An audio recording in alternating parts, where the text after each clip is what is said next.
শ্রী শ্রী গুরু গৌরাঙ্গ জয়ত। শ্রী শ্রী গুরু ঠাকুরের উপদেশামৃতমালা, সেখান থেকে এখনের পাঠ। তারিখ 4/4/2003 শুক্রবার। শ্রী রূপানুগ আচার্যগণের শ্রীপাদ পদ্মের অহৈতুকী করুণা, সুধাময় সঙ্গ ও তাঁদের প্রীতিকরী সেবার জন্য নিরন্তর সঙ্গোপনে আমাদের সকলকেই নিষ্কপট ক্রন্দন প্রার্থনা করতেই হবে।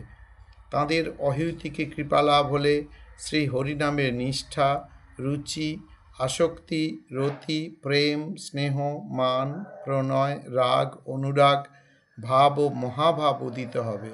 শ্রীনামই বিপ্রলম্ভ প্রেমরস সমুদ্রের তরঙ্গমালায় আমাদের হাবুডুবু খাওয়াবেন। তখনই শ্রী নবদ্বীপ ধামে দিব্য কিশোর মূর্তি লাভ করে শ্রী শ্রী গদাই গৌরাঙ্গের নিত্য সেবা লাভ হবে এবং শ্রী রাধাকুণ্ডে দিব্য কিশোরী মূর্তি নিয়ে শ্রী রাধাকৃষ্ণের নিত্য প্রেম সেবা লাভ হবে। নাম সে পরমধন, নামেরও আশ্রয়ে এত সিদ্ধি পায় জীব শুদ্ধ সত্য হয়ে। ধন্যবাদ।